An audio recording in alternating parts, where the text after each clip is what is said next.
Em nome do Pai, e do Filho, e do Espírito Santo. Amém. Louvado seja nosso Senhor Jesus Cristo, para sempre seja louvado. Salve Maria, Mãe do meu único Senhor e Salvador, Jesus Cristo. Meus queridos irmãos, na fé, na catequese passada, explanei de forma breve a necessidade de se ter uma disciplina de oração. A Santa Igreja Católica, como já disse, nos dispõe de diversas formas de oração contemplando a Palavra de Deus. Ela quer nutrir nos seus fiéis o costume, o hábito cotidiano, permanente e perseverante da meditação escuta da Palavra de Jesus Cristo.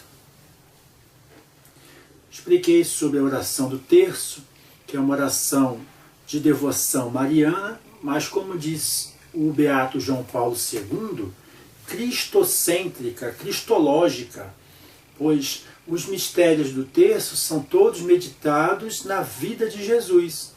É como se estivéssemos na escola de Nossa Senhora, vendo o dia a dia dela, o que ela viu da vida de Jesus na sua peregrinação na terra.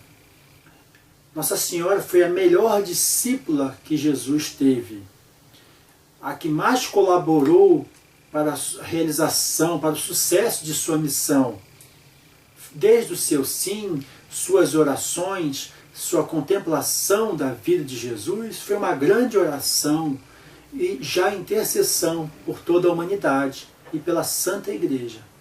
Então, o Santo Terço é um mistério de oração. Nós rezamos na vida de Jesus com o olhar de Nossa Senhora.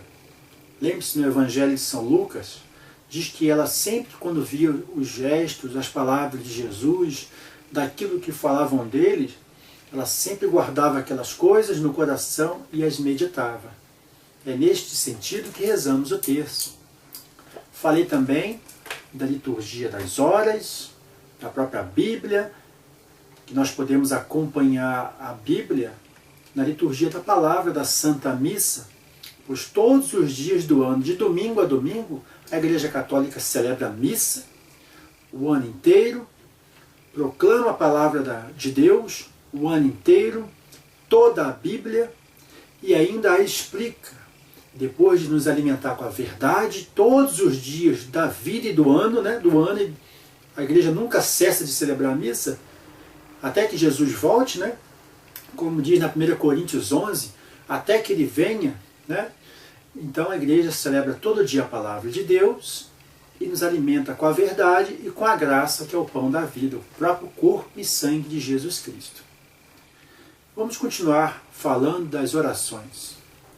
Página 682 do Catecismo, parágrafo 2659. Começa assim: hoje aprendemos a rezar em certos momentos, ouvindo a palavra do Senhor e participando de seu mistério pascal, ou seja, a missa. Mas é em todos os tempos, nos acontecimentos de cada dia, que seu Espírito nos é oferecido para fazer jorrar a oração. O ensinamento de Jesus sobre a oração a nosso Pai está na mesma linha que o ensinamento sobre a providência. Não vos preocupeis com os dias de amanhã, Buscai antes o reino de Deus, é isso que Jesus disse? Ensinamento sobre a providência. Buscai antes o reino de Deus e a sua justiça, e todas as outras coisas vos serão dadas em acréscimo. É isso que o Catecismo está dizendo.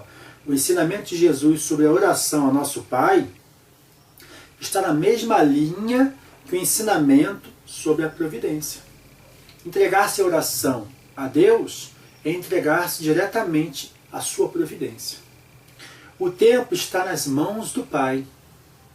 No presente é que nós o encontramos. Nem ontem, nem amanhã, mas hoje. Já dizia o salmista: Oxalá ouvisseis hoje a sua voz, não endureçais vossos corações. Salmo 95, versículo 8, ou Salmo 94, versículo 8. Orar nos acontecimentos de cada dia e de cada instante é um dos segredos do reino revelados aos pequeninos, aos servos de Cristo, aos pobres das bem-aventuranças.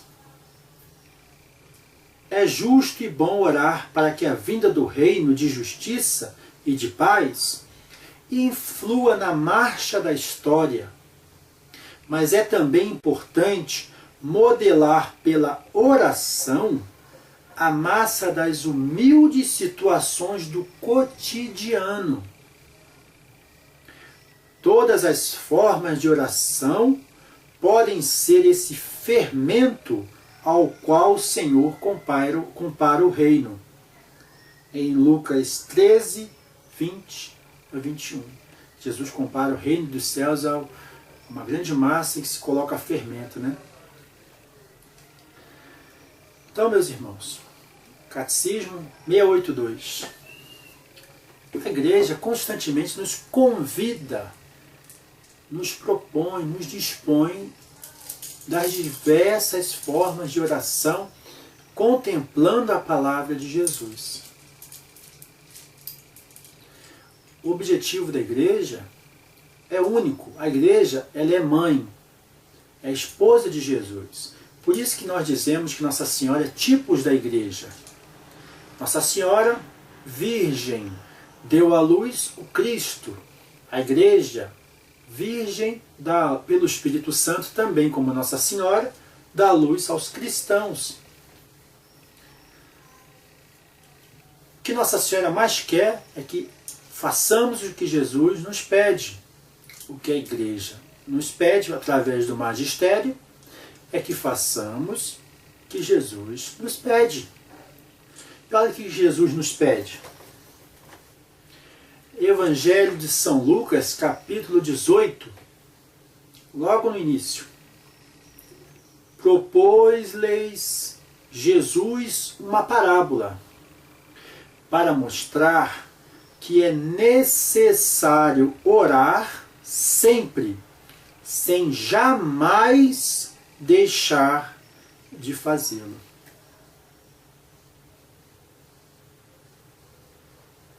Então veja, Jesus conta-nos uma parábola para nos ensinar que devemos orar sempre, sem jamais deixar de fazê-lo. A nossa vida toda ela pode ser uma oração de louvor, quando somos honestos, quando fazemos as coisas corretamente, independente das pessoas estarem vendo ou não, temos a consciência de que Deus vê tudo. Estamos sempre na presença do Senhor, seja em pensamentos, em palavras, em ações. Muitas vezes falhamos, mas se progredirmos, perseverarmos na vida de oração cotidiana e disciplinada, as nossas atitudes, as nossas palavras, os nossos pensamentos serão sempre durante o dia, né? Ou seja, na presença do Senhor, que vê tudo. Como é que se pode cumprir isso que Jesus pede, meus irmãos? Como é que a gente consegue? É isto que a Igreja nos dá. Eu falei na semana passada a respeito do quê? Da catequese. A liturgia das horas, são 4 volumes envolvendo todo o mistério da vida de Jesus, todo ele alicerçado, todo ele programado dentro de toda a palavra de Deus. É oração com a palavra de Deus para as diversas horas do dia. É assim que a Igreja está nos propondo a cumprirmos o que Jesus pede, que rezemos sempre, sem jamais deixar de fazer. Aqui a gente acorda, primeira oração do dia, a gente eleva a nossa oração ao Pai, suplica o Espírito Santo, reza o Salmo 94, louvando a Deus, ao qual chamamos de invitatório. Só um exemplo. Como é que começa a liturgia das horas? Tem lá a antífona, hoje é quarta-feira, né? Estamos na sexta semana do tempo comum. Ano A, São Mateus, né? A igreja tem 3 anos. Ano A, São Mateus, B, São Marcos e C, São Lucas. Nós estamos no ano A. Isso aí se refere aos ciclos de domingo. Mas também estamos no ano par. Para os ciclos da semana, é ano par e ano ímpar. Para os ciclos dominicais, ano ABC. Estamos na sexta semana do tempo comum. Estamos chegando perto do tempo da quaresma. Vamos lá. Como é que se reza a liturgia das horas? Começa assim, invitatório. A palavra invitatório significa convite à oração. Abri meus lábios, ó Senhor, e minha boca anunciará vosso louvor. Esta frasezinha, com esse gesto, esse é um versículo do Salmo 50, versículo 17. Aí tem um refrão. Aclamai o Senhor a terra inteira, servi ao Senhor com alegria. No início da liturgia das horas temos aqui o Salmo 94, Salmo 23, Salmo 66 e Salmo 99. Qualquer um que você escolha, você já o reza oferecendo ao Senhor. Oferece ao Senhor a própria palavra de Deus. Que é a coisa mais perfeita que a palavra de Deus? Então a igreja nos dispõe dessas orações toda pautada a palavra de Deus. Rezando o invitatório, você pode fazer o ofício das leituras. Começa com um hino, com 3 salmos ou 3 partes de um único salmo. Uma leitura do Antigo e do Novo Testamento bem longa. E uma leitura de um santo, de um padre da igreja. Lá desses 2000 anos de caminhada da igreja. Uma grande reflexão sobre a palavra de Deus de algum santo da igreja. Depois temos as laudes, que significa louvores da manhã. Oração para ser feita de manhã, as laudes. Com hinos, salmos, cântico, leitura breve, seja do Antigo ou do Novo Testamento. Oração de súplica, o cântico do evangélico do Benedictus. E nas vésperas Magnífica, temos as preces, a oração do Pai Nosso e a oração conclusiva. É mais ou menos assim. Você pode pesquisar na internet Liturgia das Horas, que você vai ver como é que se dispõe a oração das horas. E temos, como eu falei, a liturgia da palavra da missa. Aqui temos o missal semanal. O missal semanal tem as leituras da palavra de segunda a sábado. Eu tenho ali guardado o meu missal dominical, que tem as leituras da missa de domingo. Então a igreja nos dispõe sempre a palavra de Deus para que meditemos disciplinadamente durante as circunstâncias do dia. Desta forma, meus irmãos, é que entendemos o sentido do Salmo 8º, que diz assim: o perfeito louvor vos é dado pelos lábios dos mais pequeninos de crianças que a mãe amamenta. Sabe que as palavras de Jesus são espírito e vida. São para aqueles que renasceram da água do batismo. São palavras espirituais para homens celestes e não homens carnais. Então o perfeito louvor, por que o perfeito louvor? Porque um batizado se torna membro do corpo de Cristo. Então ele é perfeito por estar associado ao corpo de Jesus. O perfeito louvor vos é dado pelos lábios dos mais pequeninos. Esses mais pequeninos são os batizados. De crianças que a mãe amamenta. Esta mãe é a Santa Igreja, o corpo de Jesus.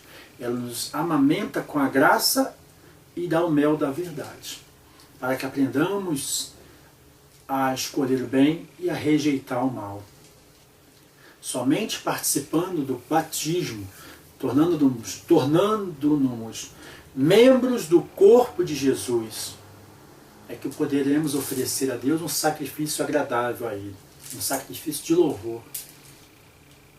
Somente participando do corpo de Jesus, oferecemos a Deus um sacrifício de louvor, como diz o Salmo 49. Seja por palavras, seja com a própria vida, em comunhão com Ele na Eucaristia. Louvado seja nosso Senhor Jesus Cristo, para sempre seja louvado. Paz e bem. Em nome do Pai, do Filho e do Espírito Santo. Amém.